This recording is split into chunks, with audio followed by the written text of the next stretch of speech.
The smell of turkey and disappointment filled my childhood home as I set down my overnight bag in the familiar entryway. The walls were lined with the same family photos they'd displayed for years, but noticeably absent were any pictures of me from the past 5 years. Not surprising considering my family saw those years as my lost period. I'm Madison Foster, though my family had taken to calling me the Dropout ever since I left Stanford in my junior year. At 28, I was the black sheep who'd thrown away a promising pre-med track to chase what my father called computer nonsense. Madison. My mother's voice carried from the kitchen, sweet but strained. You're early, dear. We weren't expecting you until dinner. I checked my watch. 2:47 p.m. Thought I'd help with preparations, Mom. She emerged from the kitchen, wiping her hands on her apron, her eyes automatically scanning my appearance. Jeans, a simple sweater, sneakers. I could see her mental calculation. Another disappointing outfit from her disappointing daughter. That's thoughtful, she said, though her tone suggested otherwise. Your brother and Jessica are already here. And your cousin Trevor flew in from New York this morning. Of course Trevor was here. The golden child who'd followed the family script perfectly. Harvard Law, partnership at a prestigious firm, marriage to the right kind of woman. Everything I'd failed to achieve. The living room buzzed with the familiar energy of family judgment disguised as concern. My brother David sat in Dad's old armchair, his wife Jessica perched on the arm, both looking like they'd stepped out of a catalog for successful young professionals. Trevor stood by the fireplace, gesticulating as he told some story about his latest courtroom victory. Madison. David's voice boomed with false enthusiasm. Look who finally crawled out of. Where are you living now? Still Mom's basement. The room erupted in polite laughter. Jessica covered her mouth delicately, while Trevor grinned like he'd just heard the joke of the century. I have my own place, I replied calmly, settling into the corner of the sofa. A small apartment downtown. How small? Jessica asked with the kind of concern that wasn't really concern. These days with rent prices. It's fine, I said, taking a sip of the coffee Mom had pressed into my hands. Suits my needs. Trevor joined the conversation, loosening his expensive tie. Madison, I have to ask, and please don't take this the wrong way, but what exactly are you doing these days? Career-wise, I mean. Here it came. The annual interrogation disguised as family interest. I work in software development, I said simply. David leaned forward. Like, fixing computers? More like building applications and systems. Ah.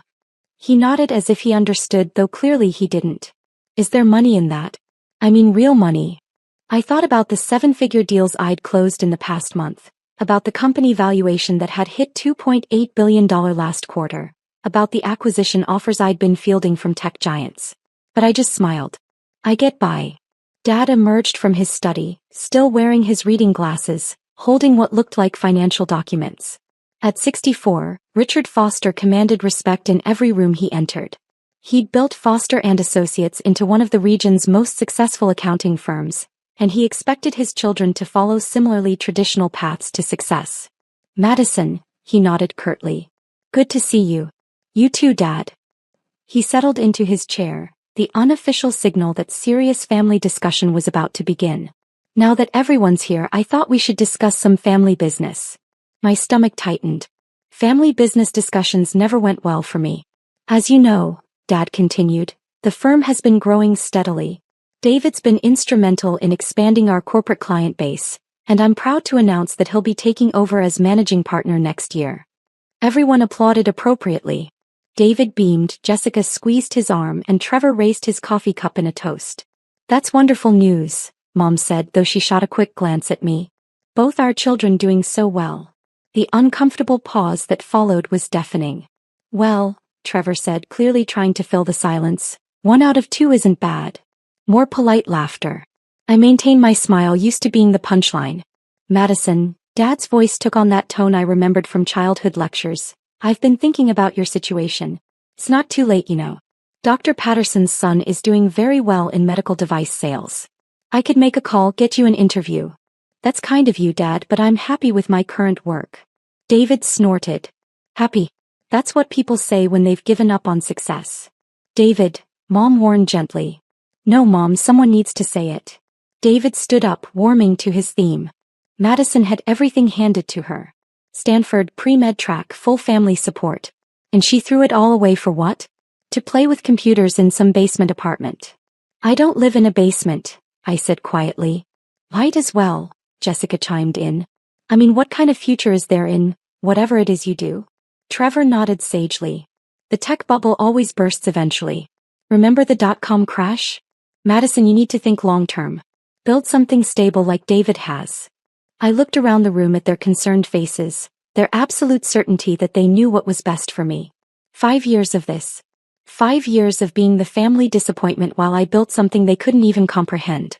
You know, I said, reaching for my phone, I've been meaning to show you something. Please don't tell me you're finally on Instagram, Jessica said.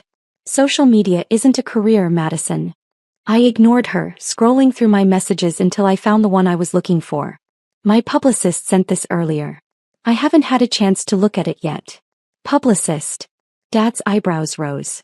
What do you need a publicist for? I was about to answer when the doorbell rang. That'll be the mail, Mom said, standing. I'll just grab it. Perfect timing. I'd been tracking the delivery all week. Mom returned with an armload of mail, flipping through the usual bills and catalogs. Then she stopped, staring at something in her hands. Forbes magazine, she said, confused. We don't subscribe to Forbes. My heart rate picked up. Actually, that's probably for me. For you. David laughed.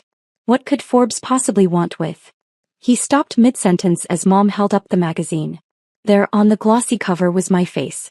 Professional headshot, confident smile with the headline, "The 28-year-old dropout who built a billion-dollar empire." The silence that followed was absolute. Trevor's coffee cup slipped from his fingers, shattering against the hardwood floor. Jessica's mouth fell open. David's face went from smug confidence to pale confusion in seconds. Madison. Mom's voice was barely a whisper.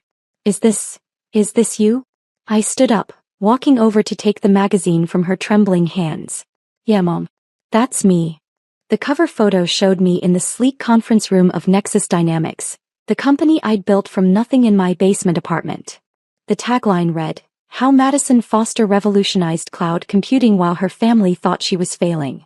This is impossible, David said, his voice cracking. This has to be some kind of mistake. I opened the magazine to the feature article. Want me to read it out loud? No one answered. They just stared. Madison Foster left Stanford in her junior year against her family's wishes, choosing to pursue what seemed like an impossible dream, revolutionizing how companies store and access data in the cloud.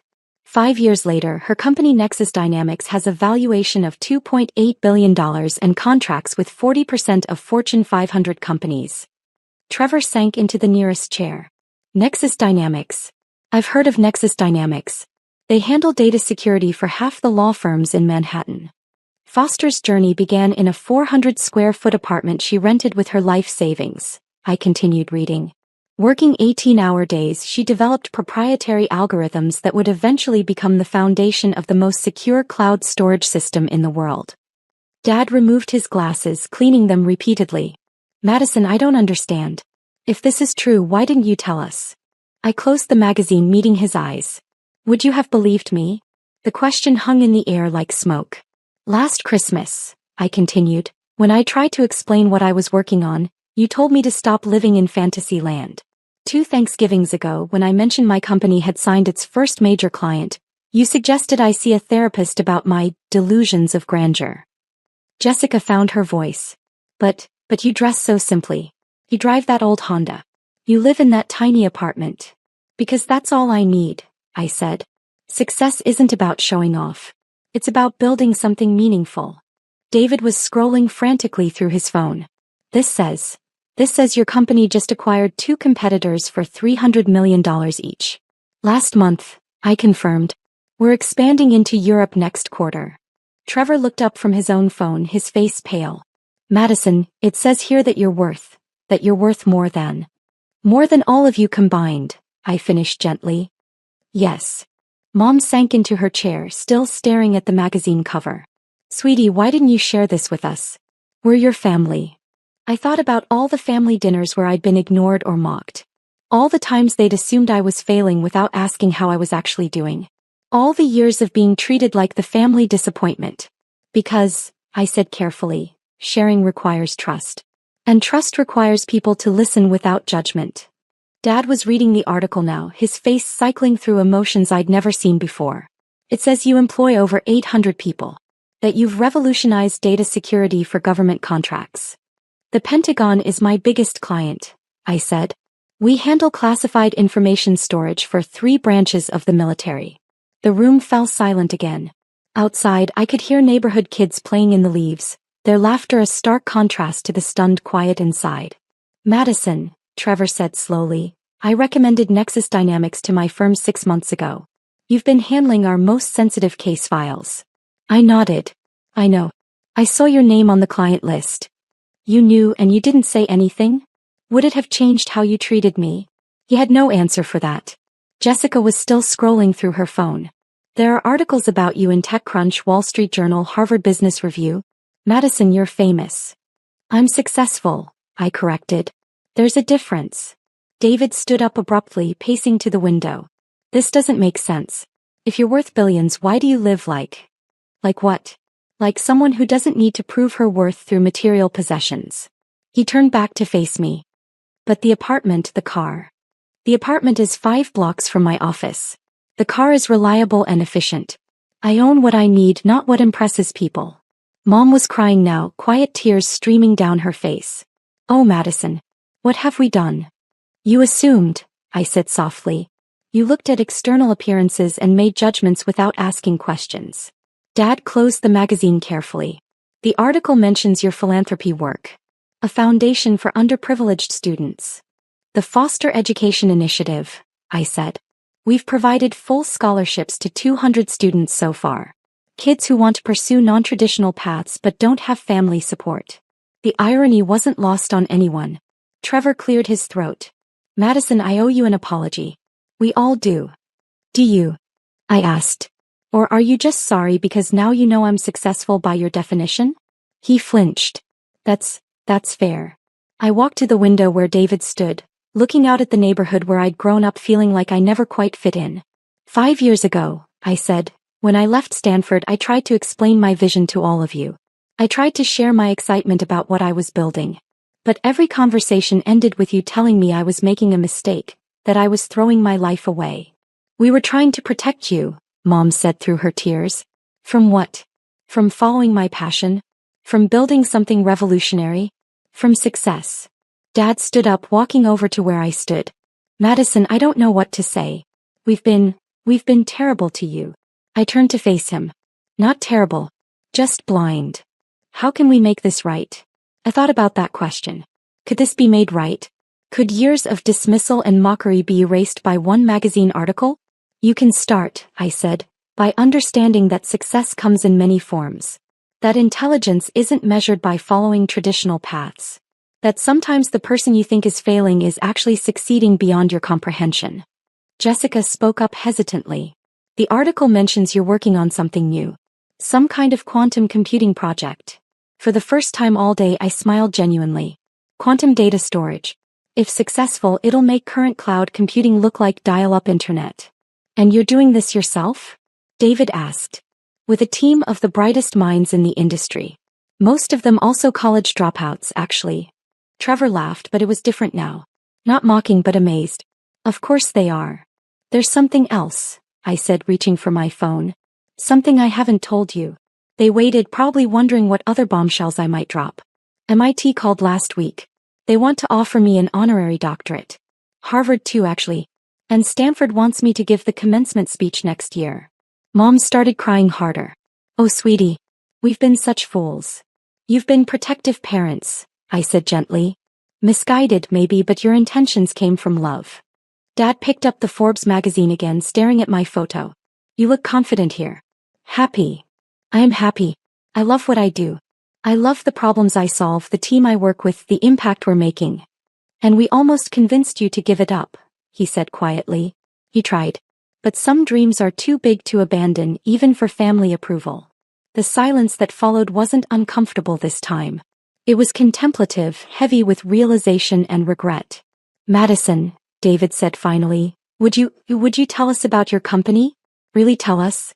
I want to understand what you've built. I looked around the room at their faces. No more smirks or condescending smiles. Just genuine curiosity and perhaps the beginning of respect. It started, I said, settling back into my corner of the sofa, with a simple observation about how inefficiently most companies handle data storage. For the next 2 hours I talked. Really talked for the first time in years. I explained the technology, the business model, the vision for the future. They listened without interruption, asking thoughtful questions, slowly beginning to understand the magnitude of what I'd accomplished. When I finished, the sun was setting, casting long shadows across the living room. Dinner's probably ruined, Mom said, but she was smiling. We could order pizza, I suggested. Pizza sounds perfect, Dad said. Though I suspect you could afford something fancier. I laughed. I could buy the pizza place, but sometimes simple is better. As Mom called for pizza delivery, Trevor pulled me aside. Madison, I need to ask you something. That night last Christmas when I told you to stop dreaming and get realistic. I remember. I was jealous, he admitted. I've always followed the safe path, done what was expected. I've never had the courage to chase something truly ambitious. I studied his face. It's not too late, you know, to chase something bigger. At 32? With a mortgage and responsibilities. Some of my best developers are in their 40s. Experience brings perspective. He nodded thoughtfully. Maybe we could talk more about that. About your industry, the opportunities. I'd like that. The pizza arrived and we gathered around the dining room table. The same table where I'd endured years of lectures about responsible career choices. But tonight felt different. Tonight I wasn't the family disappointment. I was Madison Foster, CEO of Nexus Dynamics, featured on the cover of Forbes magazine. More importantly, I was finally seen by my family for who I really was. There's one more thing, I said as we finished eating. The article mentions I'm expanding operations. I'm looking for someone to head our new East Coast legal department. Trevor nearly choked on his pizza. Are you? Offering you a job? Only if you're interested. It would mean leaving your current firm, taking a risk, joining something unconventional. He looked at his plate, then back at me. What would I be doing?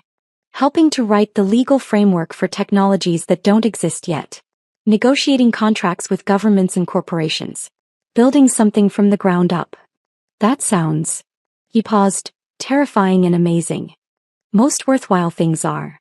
David was watching this exchange with interest. What about accounting? Do billion-dollar companies need accountants? I smiled. They need CFOs.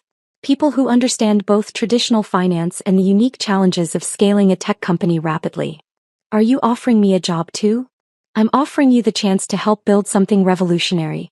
If you think you can handle working for your little sister. He laughed, and for the first time in years it sounded genuine. I think I can manage that. As the evening wound down, my family walked me to the door. The same entryway where I'd arrived hours earlier as the family disappointment. Now everything had changed. Madison, Mom said, hugging me tightly, I'm so proud of you.